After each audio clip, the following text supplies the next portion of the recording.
First, I need to know if you're all okay.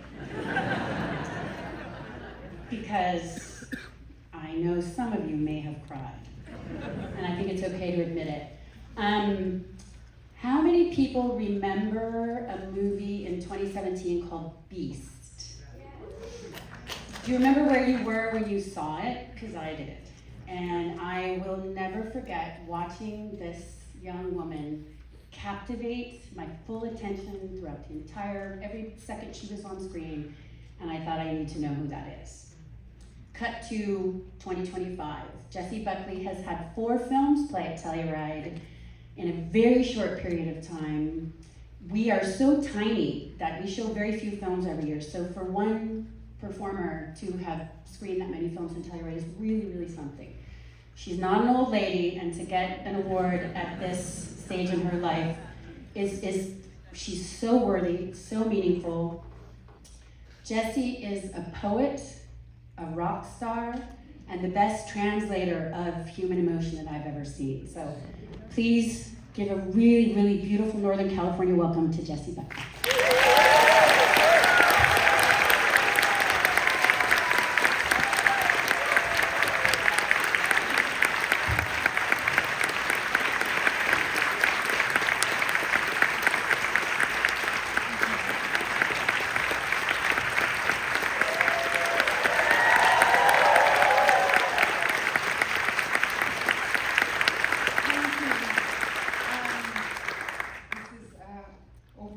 Julie, thank you so much.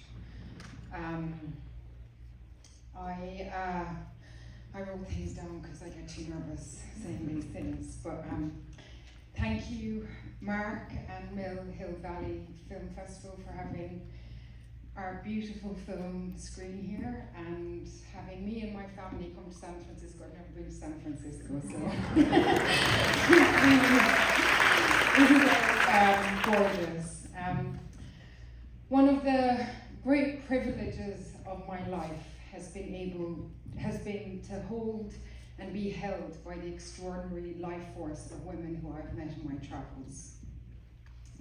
They have inspired me, they've challenged me, they've lived through me, loved with me, been tough on me, tenderized me, and dared me to dig into the mess and magic of just being a human. I am nothing without my soul sisters.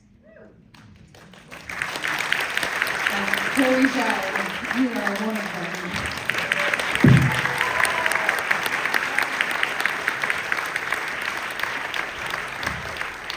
I love being part of this village. I love cinema and the community of wild, imaginative artists that I find myself amongst. I hope I can continue to make great, brave, human art and film that helps hold the parts of us that are too much to hold on our own. I don't take any of this for granted. Thank you for having me, and cheers. Don't go away, don't go away.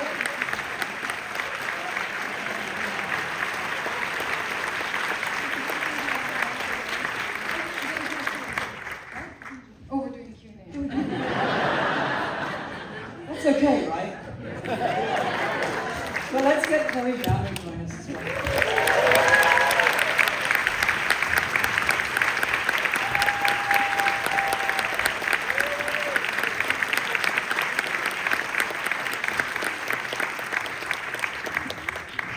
Welcome, Chloé.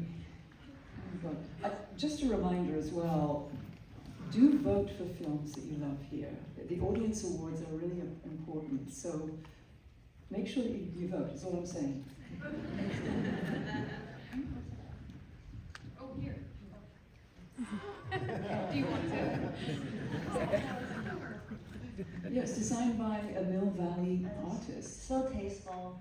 Oh, good. You know, it's like really like the minimalist. Because sometimes they're not, They're kind of, yeah. This is very like This one is high very point. tactile. Yeah.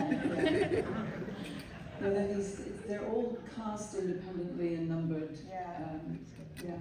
So it's good. Wow. say, if you don't mind my saying it, that I think you have become one of the actors of your generation.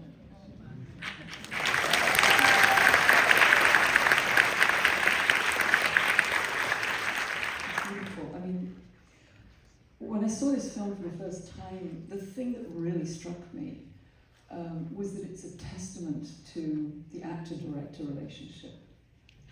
You know, and that there's an alchemy that happens. Oh yeah?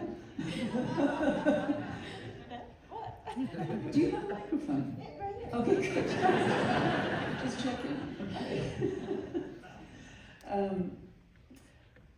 So let's unpack that a little bit. So here we have Agnes, you know, the actual Anne Hathaway or Agnes, or, you know, we know little about, you know, just some facts.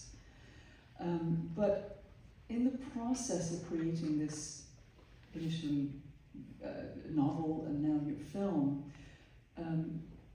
this woman comes alive to us over generations, over hundreds of years, and it's just kind of amazing. So, Jessie, what was your first introduction to this project? Did you chat with someone? Had you read the novel? Did you see the script? What was that initial connection? Well, it was Chloé. We'd met at Telluride after they do the kind of group photo call, and I just saw Chloé Zhao walking towards me, and I was like, and then we met and had lunch. And I hadn't read the book then, and immediately we were kind of talking, having afterwards read the book, in hindsight, within the language of the book, within the language of Agnes. We were talking about death and doulas and nature, and after the meeting, then my agent said, well, this is actually something to do with a book called Hamnet that Chloé might be directing. And I went home and I read it in one night. I didn't sleep, I couldn't put it down. She just kind of came through me like an earthquake. And it's such a, you know, those moments and those kind of, even those initial experiences are so tangible and they're so rare. Like I don't, and especially they're rare because they collide with so many things, like the moment that you are in your life, what you're hoping to touch, you know, and for it to be there in writing was I couldn't breathe. And you're always delicate when you first meet these things because there's always a reality that it mightn't happen. Right, yes, yeah. But in my heart, I always put these things under my pillow, hoping that they will happen in some shape or form. Yeah. And Chloé, for you as well, I mean, what, perhaps even, you know, in co-writing the script, what was how did you connect with Agnes? I don't think I know Agnes very well, but it's part of myself I have repressed and felt not safe to embody, and it's a part of myself I'm trying to bring back, have been trying to bring back for about 4 years prior to when Hamnet landed. So there's no female characters like that in my films prior to that. So that's why when they mentioned the project to me, I said no, you know, and then I read the book and I thought, maybe if Jessie Buckley says yes. Because I can't carry that, you know, I don't know this, and so, but I do know William Shakespeare's character very well. Like, I think that's the easy place for me to escape in, somebody who's repressed a lot of their feelings by going to their head and escape into fantasies at a young age and tell stories. But it's very important for me to bring my inner Agnes back. So, and then Jessie said yes, thankfully. And then I started writing the script for her. Mm-hmm. So you wrote the script for Jessie, with Jessie in mind? Yes, Jessie and Paul. Yeah. I cast, both of them were on board before I even started writing. Yeah. So you had a sense of both of them physically and emotionally? And I mean, I was born in Beijing. I know Shakespeare that well. right. I don't know England that well. I spent many years in South Dakota. I could make a cowboy film that you believe that is real. But that's 4 years. I don't have 4 You're years. culturally fearless. But in this case, I had to rely on my actors to come in. I had to cast them first to write for them. Yeah. Otherwise, I'll be lost. Yeah. There was something that you said actually just before, about it sort of hitting the right, something in you, and it reminds me. I had this amazing drama teacher when I was a kid, Una Pete, and she would say, Great name. Isn't it a great name? She's a great woman as well. She would always say that, we would always be working on monologue from Shakespeare. And I remember her just saying to me, it's like, when I get a kid. I have the same sensory. I've got a sensory issues with opening things. We will all get by with a little help from our cast. But Una said that every little girl that she worked with, she would start them with Juliet, and it was amazing, and then they would work through and they'd do Viola and, all the other characters. And it's like there is a character for all seasons in Shakespeare. And it sounds like this character, although this is not Shakespeare, it's, Shakespearean, it hit a moment for you, that it informs a particular part of your life. I mean, old men do King Lear, but this actually hit a particular moment in your life. Can you identify what that was? And did you find similar, Chloe? I think what is extraordinary, what Maggie O'Farrell did with this woman, is that she kind of contained all of Shakespeare's great heroines within this one woman. Yes. She is the kind of tide of Lady, she's Juliet, Lady Macbeth, she's Paulina, she's Perdita, Ophelia, she's all of the great heroines that are often in the background behind the male story, and Maggie O'Farrell brought that person and made that story the kind of cyclone of which this family are moving around. I love women.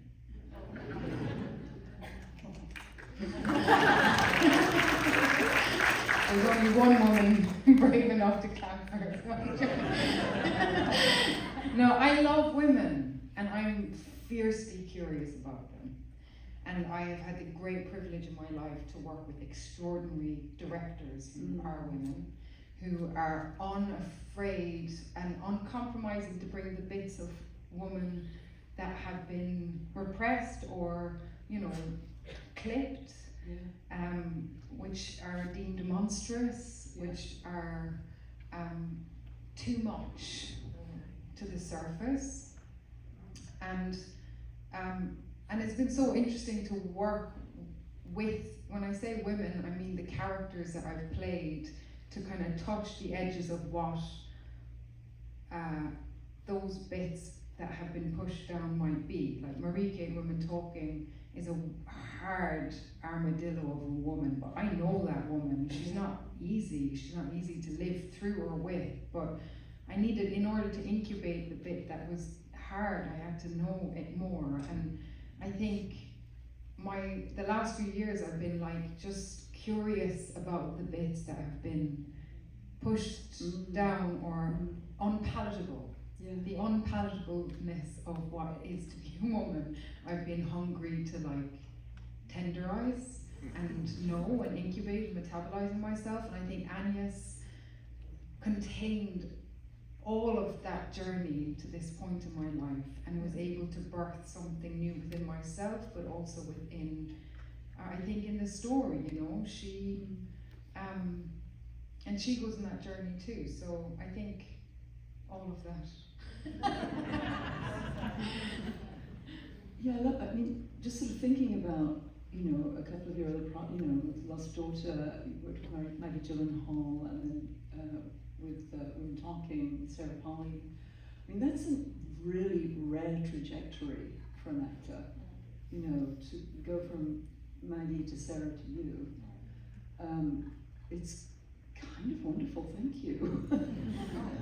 I mean, it's been wonderful. And I haven't chosen them because they're women. I've chosen them because they have a language unto their own that I want to hear more.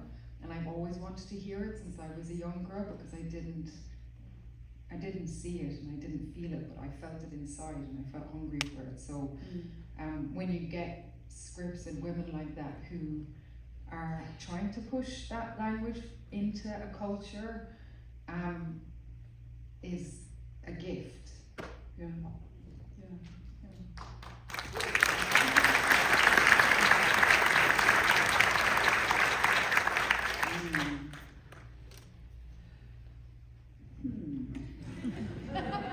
Where does one go from that? I'm going to go another step further. Something I've never talked about on stage before is grief. Well, have you? Pardon me? Grief? You have? All the time? Okay. Every time? Okay. So let's go. Well, let's go there. Okay, great. I mean, this story really goes into grief in a way that is, I mean, we have rituals around grief, but we don't really have instructions. So when you experience it, it's kind of like getting pushed off a cliff. And it's such a powerful thing that affects you in so many ways that you may, even if you've been told, you wouldn't be able to articulate. So how was it working with a theme like this in this film, and how was it, did you feel safe? How did you go into those moments of losing a child? No, you. That's who they came here for. So Jessie, would you start? You go into it with curiosity. That's the only way you can travel through anything. Is like, we've all experienced grief in some shape or form, but where it begins and ends is like infinite. Yeah. And I guess, the way Chloé works is how present can you be with what's alive in the room to let that grief move through you and be what it is in that moment. But it's also, I am a mother now. I wasn't a mother at the time. It is unimaginable to me what that must be like, and with absolute respect, I knew that if I was to tell the story of this grief with respect and justice, I had to just excavate the possibility or the imaginative possibility of what that might be, and I sought help. I read Joan Didion's novels and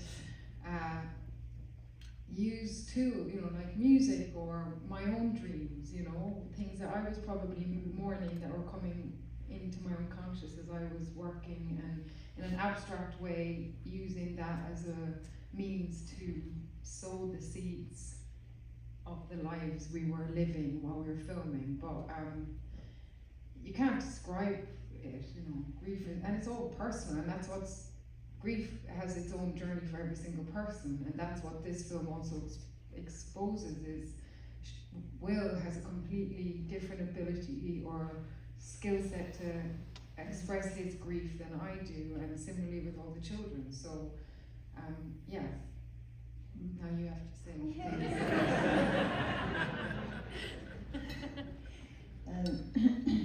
I think Jessie and I, neither of us were mothers at the time when we were making the film, but I don't think we can measure grief.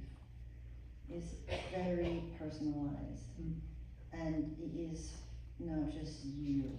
It's familial, it's ancestral, it's collective. There are things that that kind of since the moment we were born to this very moment, us in the room together, I feel like I can say most of you in this room had experienced grief of your own kind. You know, that some you might not even have allowed yourself to feel. You know, myself, I can say that. And I think in order to do this film, I knew I needed someone who isn't afraid, through the modalities that we provide in the environment and her own research and the environment we build on set, isn't going to be afraid to excavate, how do you say it? And then excavate, and then to drop in, to allow the deepest grief, her mother, the women in her lineage, and the men, whoever she's carried with her since the day baby Jessie was born, that she is not going to be afraid. Let her body experience that in this moment. And that's what you saw on screen. And that's what connects us, past, present, future, wherever country you're from. Like, that stuff is human, right? And we try to create a film set when only that matters. Not my vision, not my music, not anything can go. When moments like that comes out of our actors, that's what we guard, like, fiercely in the edit, you know, because that is a rawest human truth. It's in the present moment and it's timeless. So, very brave, not comfortable. Good job.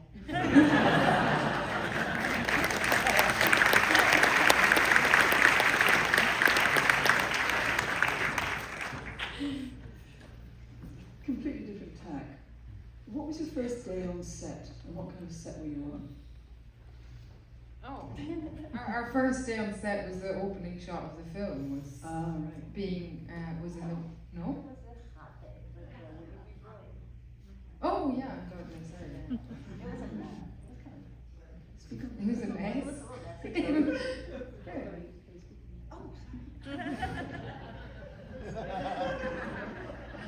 There is some discrepancy about which day was the first day. Oh yeah, it was the Will You Be Brave scene. You talk. It was the hottest day in the history of Britain. You know, it's the one day we have sun like that. Yeah. And it was the day. Wait a minute, I'm confused. So now, which scene was it? It's the Will You Be Brave? Oh, okay. Will You Be Brave? Okay. Yeah. And then this is me doing pole mascot. So that was our first day, and it's the first time I think I saw everybody full Yeah. hair, costume. It was so incredibly hot, and everyone was so nervous. And I think everyone, because the way we work, we don't talk about the character, we find them, we find them, right? Yeah. So everybody shows up trying to see who is everyone, and I'm also trying to see what is the language of this film. Yeah, it was a nice way to start. It was like, yeah. I think the first week is always for me rough, you know, because when you don't plan like that, yeah, we come with a shot list and kind of understanding what the color of the soul of the film is. But if you want to work this way, which by that I mean capturing presence, right? Only presence. Then you can't plan. Then you kill presence, right? So you sort of sit there. You just don't know what the day will bring. You have some basic stuff, so at least you have a film. But you're aiming higher, and in order to find those magical moments, you have to make a decision earlier on. You might have the risk of not having a film. You see, you can make a decision of, I will have a decent film, and I'm going to control it and keep it very safe. But if you want to reach for that extra stuff, you have to surrender, and you might have nothing. And we kind of made a decision. Maybe I didn't tell you that, but I had to, because otherwise it becomes boring. You know, just gonna plan another film, make it almost exactly how. just not interesting. So, so the first week is always tough for me to sort of go, how do I lead this? What direction do I gear everyone? Yeah. I'm glad you all had fun. So, were you, I mean, you have interiors and exteriors, Yeah. I mean, and then you've got the globe. The interiors seem like you were using natural light. Mhm. Were you? Can you talk Yeah, about that? no, No. because it's very dark. You were faking natural light. Yeah. Lucas was faking natural light because you go outside and go, whoa, there's just lots of big machines and coming through those tiny windows Yeah. because it's dark in England at that It time. is. Yeah, and it was October by the time we went to all the interior thing. We sort of shot in chunks of order, like because the September is our last, August is our last chance to have leaves on the trees. So we shoot all the forests and all the falling leaves and stuff. And so by the time we went to Austria Studios in London, it's gray, it's rainy, and we're indoors, and all the sad things happen. So. The other thing that really struck me with this film was that it, you know, quite often with historical dramas, there sort of comes with the idea of it, something that almost can be very mannered and stilted. And this felt this felt completely contemporary to me. I mean, was there intentionality? I mean, was that in mind for you, just to create a world that just was now? If you see what I mean. I definitely got some pushbacks from a lot of different places because it's not historically accurate. Like Paul's hair is not historically accurate, Right. but I saw the historically accurate version and said no. I